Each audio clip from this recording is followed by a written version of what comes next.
നമസ്കാരം. എല്ലാ സജ്ജനങ്ങൾക്കും സന്ധ്യാദീപത്തിലേക്ക് സ്വാഗതം.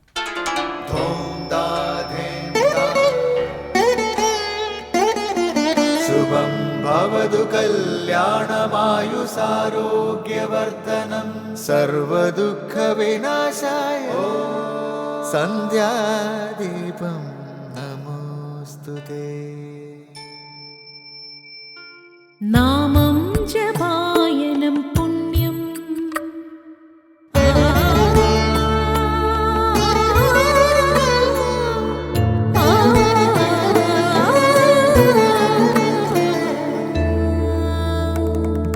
നാമം ജപായനം പുണ്യം നിരുപമദീപാങ്കുരം പോലെ സ്വരശ്രുതിലയവരമതുലം ദീവാങ്കണം മോക്ഷസംഗീതസാരം നീളും വഴിത്താരയിൽ ജീവതാരം മന്ത്രാലാപം മായാവിൻ നിൻ പ്രസാദം.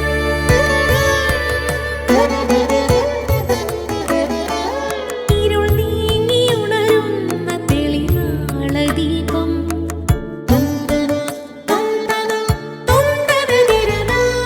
ഇരുൾ നീങ്ങിയുണരുന്ന തെളിനാളദീപം പ്രണവാമൃതം ചൊരിയുന്ന ദീപം. ദീപം ദീപം ദീപം ദീപം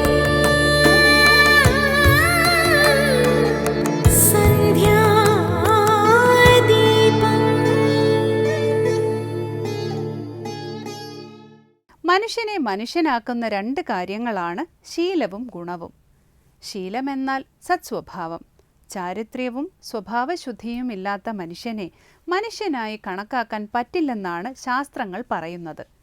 ശീലം പ്രധാനം പുരുഷേ തത് യസ്യേഹ പ്രണശ്യതി ന തസ്യ ജീവനേതാർത്ഥോ ന ധനേന ന ബന്ധുഭിം എന്നാണ് മഹാഭാരതം ഉദ്യോഗപർവത്തിൽ വിവരിക്കുന്നത്. മനുഷ്യന് പ്രധാനപ്പെട്ടത് സ്വഭാവശുദ്ധിയാണ്. അത് നഷ്ടപ്പെട്ടയാളുടെ ജീവിതം വ്യർത്ഥമാണ്. ധനവും ബന്ധുബലവും ഒക്കെ വെറുതെയാണ് എന്നാണ് മഹാഭാരതത്തിൽ പ്രഖ്യാപിച്ചിരിക്കുന്നത്. സ്വഭാവശുദ്ധി പോലെ തന്നെ വ്യക്തിഗുണങ്ങളും പ്രാധാന്യം അർഹിക്കുന്നു.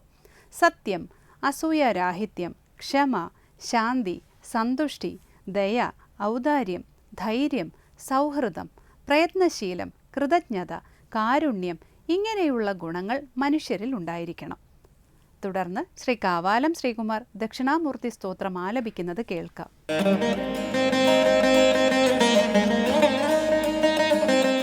ബാല്യാദിഷ്വപി ജാഗ്രദാദിഷു തഥാ സർവാസ്വവസ്ഥാസ്വപി വ്യാവൃത്താസ്വനുവർത്തമാനമഹമിത്യന്ത സ്ഫുരന്തം സദാ സ്വാത്മാനം പ്രകടീകരോതി ഭജതാം യോ മുദ്രയാ ഭദ്രയാ തസ്മൈ ശ്രീ ഗുരുമൂർത്തയേ നമ ഇദം ശ്രീ ദക്ഷിണാമൂർത്തയേ. ബാല്യാദിഷ്വപി ജാഗ്രദാദിഷു തഥാ സർവാസ്വവസ്ഥാസ്വപി വ്യാവൃത്താസ്വനുവർത്തമാനമഹമിത്യന്ത സ്ഫുരന്തം സദാ സ്വാത്മാനം പ്രകടീകരോതി ഭജതാം യോ മുദ്രയാ ഭദ്രയാ തസ്മൈ ശ്രീ ഗുരുമൂർത്തയേ നമ ഇദം ശ്രീ ദക്ഷിണാമൂർത്തയേ. അടുത്തതായി ശങ്കരസ്തോത്രാമൃതം. ശൈശവവും ബാല്യവും കൗമാരവും യൗവനവും വാർദ്ധക്യവും ആകുന്ന അവസ്ഥകളിലൂടെ നമ്മൾ സഞ്ചരിക്കുന്നു. ഈ അവസ്ഥകൾ നമുക്ക് അഥവാ നമ്മളിൽ വന്നു ചേരുകയാണ്. ശൈശവത്തിൽ എന്തെല്ലാം അനുഭവങ്ങൾ ഉണ്ടായിട്ടുണ്ട്. എല്ലാം ഒന്നും നമുക്ക് ഓർമ്മയുണ്ടാകില്ല. എന്നാൽ എല്ലാം അനുഭവിച്ചത് ഞാനായിരുന്നു എന്ന് നമുക്കറിയാം.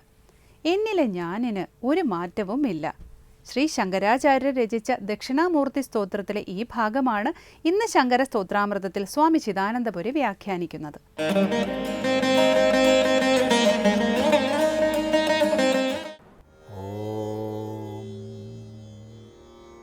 ഗുരുർബ്രഹ്മാ ഗുരുർവിഷ്ണു ഗുരുർദേവോ മഹേശ്വരഃ ഗുരു സാക്ഷാത് പരം ബ്രഹ്മ തസ്മൈ ശ്രീ ഗുരവേ നമഃ.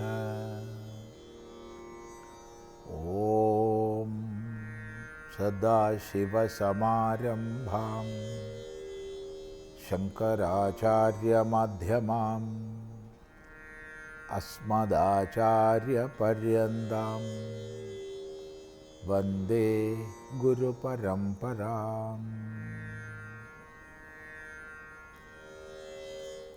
ശാങ്കരകൃതികളിൽ ശ്രീ ദക്ഷിണാമൂർത്തി സ്തോത്രത്തിൽ 6 ശ്ലോകങ്ങളാണ് നമ്മൾ ശ്രദ്ധിച്ചത്. തുടർന്ന് 7-ാം ശ്ലോകം ബാല്യാദിഷ്വപി ജാഗ്രതാദിഷു തഥാ സർവാസു അവസ്ഥാസ്വപി വ്യാവൃത്താസ്വനുവർത്തമാനമഹമിത്യന്തഃസ്ഫുരന്തം സദാ സ്വാത്മാനം പ്രകടീകരോതി ഭജതാം യോ മുദ്രയാ ഭദ്രയാ തസ്മൈ ശ്രീഗുരുമൂർത്തയേ നമ ഇദം ശ്രീദക്ഷിണാമൂർത്തയേ. ബാല്യാദിഷ്വപി ജാഗ്രതാദിഷു തഥാ സർവാസ്വ അവസ്ഥാസ്വപി വ്യാവൃത്താസ്വനുവർത്തമാനമഹമിത്യന്തഃസ്ഫുരന്തം സദാ സ്വാത്മാനം പ്രകടീകരോതി ഭജതാം യോ മുദ്രയാ ഭദ്രയാ തസ്മൈ ശ്രീഗുരുമൂർത്തയേ നമ ഇദം ശ്രീദക്ഷിണാമൂർത്തയേ. ബാല്യാദിഷു അപി ബാല്യം തുടങ്ങിയവയിലും ജാഗ്രതാദിഷു ജാഗ്രത് തുടങ്ങിയവയിലും തഥാ അതേപോലെ സർവാസു അവസ്ഥാസു അപി എല്ലാ അവസ്ഥകളിലും. ഇവിടെ അപി ശബ്ദം എല്ലാത്തിനോടും ചേർക്കാം. ബാല്യാദിഷു അപി ജാഗ്രതാദിഷു അപി സർവാസു അവസ്ഥാസു അപി. എങ്ങനെയുള്ളതാണിതൊക്കെ? വ്യാവൃത്താസു വ്യാവൃത്തങ്ങളാകുന്നവയാണ്, കടന്നു പോകുന്നവയാണ്. കടന്നു പോകുന്നവയായ ഈ അവസ്ഥകളിലൊക്കെ, ഈ അവസ്ഥകളിലൂടെ നമ്മൾ നിരന്തരം കറങ്ങുകയാണ്. ഈ അവസ്ഥകളിലൊക്കെ അഹമിതി അന്തഃ സദാസ്ഫുരന്തം, ഞാൻ എന്ന് എപ്പോഴും സ്ഫുരിക്കുന്നതിനെ, എന്തിനെ? സ്വാത്മാനം, സ്വാത്മാവിനെ പ്രകടീകരോതി പ്രകടീകരിക്കുന്നു, പ്രകടമാക്കുന്നു. ആർക്ക്? ഭജതാം ഭജിക്കുന്നവർക്ക്. യഹ യാതൊരാൾ എങ്ങനെ പ്രകടമാക്കുന്നു ആത്മാവിനെ? ഭദ്രയാ മുദ്രയ, ഭദ്രയായിരിക്കുന്ന മുദ്ര കൊണ്ട്. അങ്ങനെയുള്ള തസ്മൈ ശ്രീ ഗുരുമൂർത്തയേ നമ ഇദം ശ്രീ ദക്ഷിണാമൂർത്തയേ. ശ്രീ ഗുരുമൂർത്തിക്ക് ആയിക്കൊണ്ട്, ദക്ഷിണാമൂർത്തിക്ക് ആയിക്കൊണ്ട് നമസ്കാരം. അപ്പോൾ ഇവിടെ അവസ്ഥകളെ നിരൂപണം ചെയ്യുന്നതിലൂടെ അവസ്ഥാസാക്ഷിയായ, അവസ്ഥാതീതനായ ആത്മാവിനെ ബോധിപ്പിക്കുകയാണ്. ആദ്യം പറയുന്നത് ബാല്യാദിഷു അപി എന്നാണ്.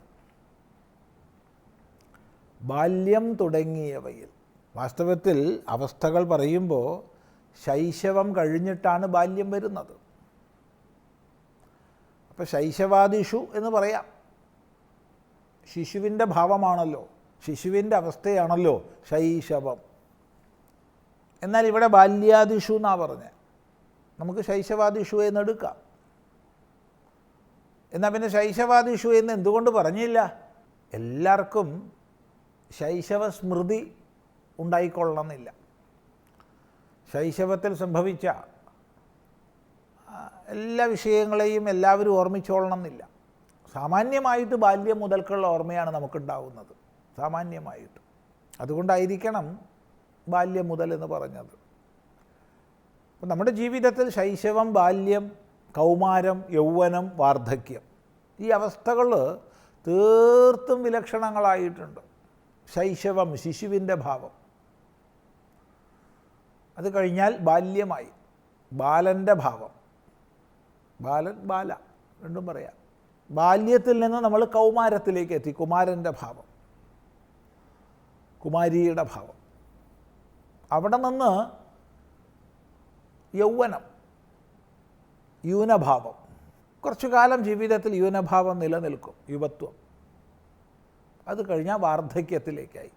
ഇങ്ങനെയുള്ള അവസ്ഥകൾ നമ്മളിൽ നിരന്തരം കറങ്ങുകയാണ്. അപ്പോൾ തിരിഞ്ഞു നോക്കുന്ന സമയത്ത് നമ്മൾ ശൈശവത്തിലെയും ബാല്യത്തിലെയും കൗമാരത്തിലെയും യൗവനത്തിലെയും ഒക്കെ അനുഭവ വിശേഷങ്ങളെ നമുക്ക് ഓർമ്മിക്കാൻ സാധിക്കും. അപ്പോൾ തീർത്തും വിലക്ഷണങ്ങളാണ് അനുഭവങ്ങൾ. ഒരവസ്ഥയിലെ അനുഭവം മറ്റൊരവസ്ഥയിലില്ല. ഒരവസ്ഥയിലെ അഭിമാനമല്ല മറ്റൊരവസ്ഥയിൽ. ഒരവസ്ഥയിൽ നാം നിവസിച്ചിരുന്ന ശരീരം ഒരു സാമ്യവുമില്ലാത്ത രീതിയിലാണ് മറ്റൊരവസ്ഥയിലുള്ളത്. ശിശുവിൻ്റെ ശരീരവും വൃദ്ധൻ്റെ ശരീരവും വല്ല സാമ്യമുണ്ടോ? ഇന്നാളായിരുന്നു എന്ന് പോലും നമുക്ക് തിരിച്ചറിയാൻ കഴിയില്ല. പക്ഷേ അത്യന്ത വിലക്ഷണങ്ങളാണ് ഇത്തരം ഘടകങ്ങളൊക്കെ എങ്കിലും ഞാൻ എന്നുള്ളത് അനുസ്യൂതമാണ്.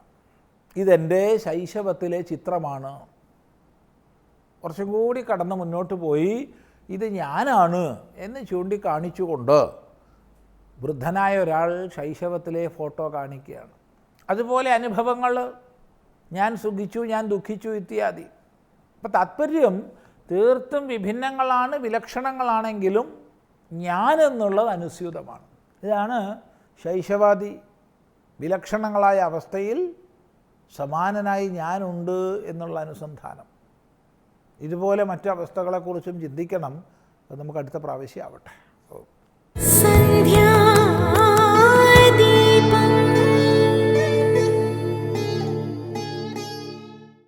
അടുത്തതായി സനാതനധർമ്മമാണ്.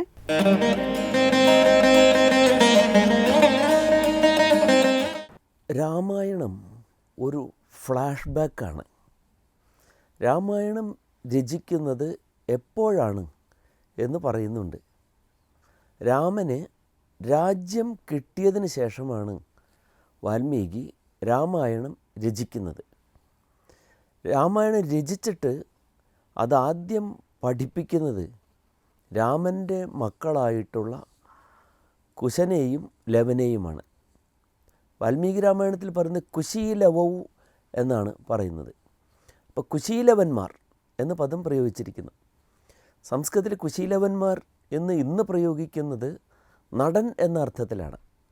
അപ്പോൾ നടന്മാരെയാണ് ഇത് പഠിപ്പിക്കുന്നത്. രാമൻ്റെ 2 മക്കളാണ്. വാൽമീകി ഈ രാമായണം രചിച്ചതിന് ശേഷം അദ്ദേഹം ചിന്തിക്കുകയാണ്, ആരാണിപ്പോൾ ജനങ്ങളിലേക്ക് എത്തിക്കുക? ജനങ്ങളിലേക്ക് എത്തിക്കണമെങ്കിൽ കുശീലവന്മാർ. അദ്ദേഹം ഇങ്ങനെ ചിന്തിച്ചു കൊണ്ടിരുന്ന സമയത്ത് പെട്ടെന്ന് ഈ 2 കുട്ടികൾ വന്ന് അദ്ദേഹത്തിൻ്റെ കാൽക്കൽ നമസ്കരിക്കുകയാണ്. അപ്പം അദ്ദേഹം നോക്കിയപ്പോൾ ഇവർ തന്നെയാണ് ഇതിന് ഏറ്റവും പറ്റിയ ആളുകൾ എന്ന് തോന്നി. ഇവരാണെന്നുണ്ടെങ്കിലോ വേദങ്ങൾ നന്നായി പഠിച്ചിട്ടുള്ള കുട്ടികളാണ്. വാൽമീകിയുടെ ആശ്രമത്തിലാണല്ലോ അവർ ഉണ്ടാകുന്നത്. അപ്പോൾ അവിടെ വെച്ച് തന്നെ മഹർഷി വേദങ്ങൾ വളരെ നന്നായി പഠിപ്പിച്ചിരിക്കുന്നു. അപ്പോൾ വേദത്തെ വ്യക്തമായി അറിയുന്നവരാണ് ഇത് ജനങ്ങളിലേക്ക് എത്തിക്കുവാൻ യോജിച്ചവർ. ഇവരാണെന്നുണ്ടെങ്കിൽ ഗാന്ധർവത്തിൽ, അതായത് സംഗീതശാസ്ത്രത്തിൽ നിഷ്ണാതന്മാരാണ്. വേദാംഗങ്ങൾ അറിയുന്നവരാണ്. അതോടൊപ്പം തന്നെ ഇവർ രാമനിൽ നിന്ന് എടുത്ത 2, രാമനെ ഒരു ബിംബമായി എടുത്താൽ ആ ബിംബത്തിൽ നിന്നെടുത്ത മറ്റ് 2 ബിംബങ്ങൾ പോലെ, അതായത് രാമൻ്റെ തനി രൂപങ്ങളാണ് ഈ 2 കുട്ടികളും. തേജസ് കൊണ്ടും ഓജസ് കൊണ്ടും എല്ലാം കൊണ്ടും. അങ്ങനെയുള്ള ഈ 2 കുട്ടികളെ ഈ കാവ്യം പഠിപ്പിക്കുകയാണ് മഹർഷി ചെയ്യുന്നത്. എന്നിട്ട് അവരോട് പറഞ്ഞു, നിങ്ങളിത് എല്ലായിടത്തും പോയിട്ട് ഇത് പാടുക, ഇത് ജനങ്ങളിലേക്ക് എത്തിക്കുക. അപ്പോൾ ജനങ്ങളിലേക്ക് എത്തിക്കണമെങ്കിൽ അതിൻ്റെ സാരാംശം അറിഞ്ഞവർ ചൊല്ലണം. അതാണ് ആ കാവ്യത്തിൻ്റെ തത്വം വീണ്ടും അവിടെ പ്രകടമായിട്ട് വരികയാണ്. അപ്പോൾ അതിനായിട്ട് നിങ്ങൾ എല്ലായിടത്തും പോയി ഇതിൻ്റെ അർത്ഥം അറിഞ്ഞുകൊണ്ട്, അർത്ഥം അറിഞ്ഞിട്ട് ഒരാൾ പറയുന്നതും അറിയാതെ പറയുന്നതും തമ്മിൽ വ്യത്യാസമുണ്ട്. കാരണം പലപ്പോഴും നമുക്കറിയാം, ഈ നമ്മുടെ യുവജനോത്സവങ്ങളിലൊക്കെ പദ്യപാരായണം ഒക്കെ ഉണ്ടാവും. നന്നായിട്ട് കുട്ടികൾ ചൊല്ലും, നല്ല സംഗീതത്തോടു കൂടി ആവിഷ്കരിക്കും. അവർക്ക് പലപ്പോഴും സമ്മാനം കിട്ടാതെ വരുമ്പോൾ ഉടനെ ജഡ്ജസിന് നേരെ ആളുകൾ ചാടും, നിങ്ങൾ കൈക്കൂലി മേടിച്ചിട്ടാണ് എന്നൊക്കെ പറയും. അപ്പോൾ ആളുകൾ പറയുന്നിടത്ത്, കുട്ടികൾ ചൊല്ലുന്നിടത്ത് അർത്ഥഗ്രഹണം ഉണ്ടോ എന്നറിയണമെങ്കിൽ അത് ശരിയായിട്ട് അറിയുന്ന ആൾക്കേ അറിയാൻ പറ്റുള്ളൂ. ഇപ്പോൾ നമ്മൾ സാധാരണ ഓം സഹനാവവതു സഹനവു ഭുനക്ത് എന്ന ആളിൽ ചൊല്ലാറുണ്ട്. സഹനാവവതു എന്ന് ചൊല്ലുന്ന ആൾക്ക് കൊടുക്കുന്നതിനേക്കാൾ മാർക്ക് കൂടുതൽ കൊടുക്കും സഹ നാവവതു എന്ന് പറയുന്ന ആൾക്ക്. കാരണം സഹനൗ എന്നല്ല വാക്ക്, സഹ നൗ അവതു. നൗ എന്ന് പറയുമ്പോഴാണ് നമ്മെ രണ്ടുപേരെയും എന്ന അർത്ഥം അവിടെ വരുന്നത്. അപ്പോൾ അർത്ഥഗ്രഹണത്തിന് എത്രമാത്രം പ്രാധാന്യം വാൽമീകി കൊടുക്കുന്നുണ്ട് എന്നുള്ളതാണ്.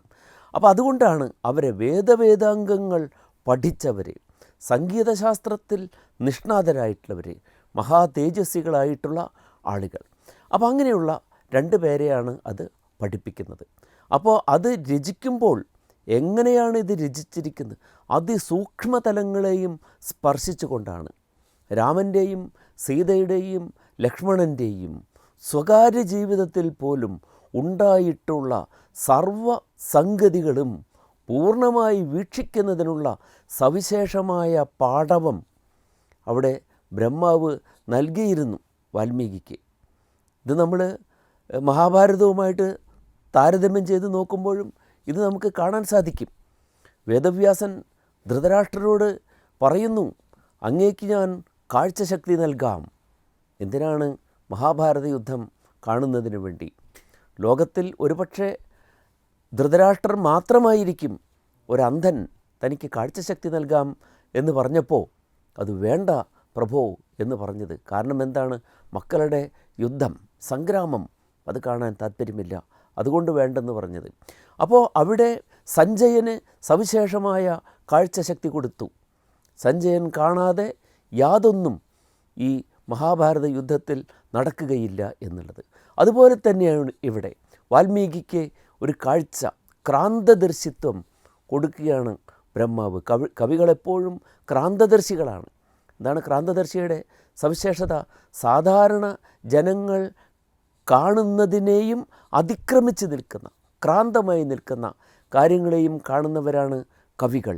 ആ കവിത്വമാണ് ഇവിടെ നൽകുന്നത്. അപ്പോൾ വീണ്ടും നമുക്ക് സാദൃശ്യങ്ങളാണ്. ഇതിഹാസ പുരാണങ്ങൾ വേദാർത്ഥങ്ങളെ ഉപബൃംഹണം ചെയ്യുന്നു എന്ന് പറയുമ്പോൾ ഇവിടെയെല്ലാം ഇപ്രകാരമുള്ള ദർശനത്തിൻ്റെ, സാധാരണ ജനത്തിൻ്റെ ദർശനത്തെയും അതിക്രമിച്ച് നിൽക്കുന്ന ആ ദർശന പാടവം നമുക്ക് കാണാൻ സാധിക്കും. അത് പ്രത്യേകമായി പറയുന്നുണ്ട്. അത് അവർക്ക് രഹസ്യമായിട്ടുള്ളതും പരസ്യമായിട്ടുള്ളതും ആയ എല്ലാം അങ്ങേക്ക് കാണാൻ സാധിക്കുമെന്ന് പറയുന്നുണ്ട്.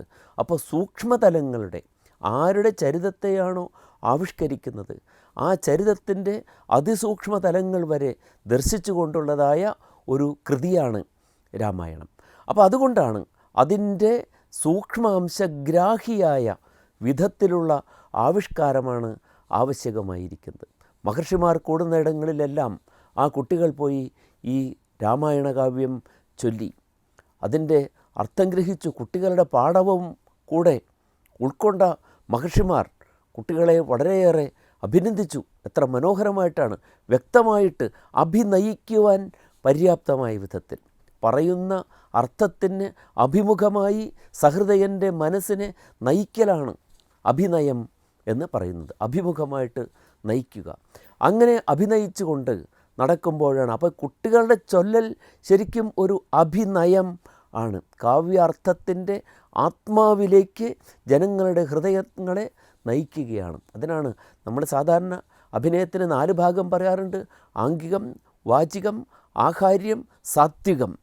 ഇതെല്ലാം അതിൽ ഒത്തുചേർന്നിരിക്കുന്നു എന്നാണ് അവിടെ പറയുന്നതിൻ്റെ സാരാംശം.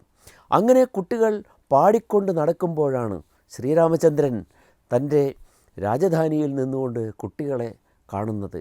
കുട്ടികൾ വളരെ മനോഹരമായിട്ട് ഗാനം ആലപിക്കുന്നു. അങ്ങനെ അവരെ വിളിച്ചു വരുത്തി തൻ്റെ രാജസദസ്സിലും വെച്ച് ഈ ഗാനം അവിടെ പാടി കേൾക്കുകയാണ് ശ്രീരാമചന്ദ്രൻ.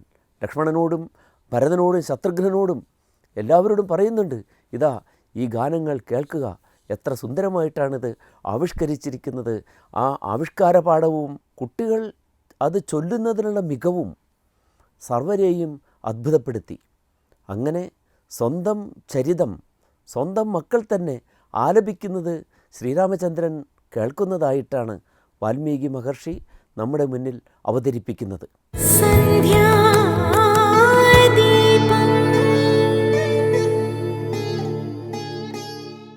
തുടർന്ന് ദീപാരാധനയാണ്. ക്ഷേത്ര സന്നിധിയിലെത്തി മംഗളാരതി തൊഴുത് ഇന്നത്തേക്ക് മടങ്ങാം. എല്ലാവർക്കും നമസ്കാരം.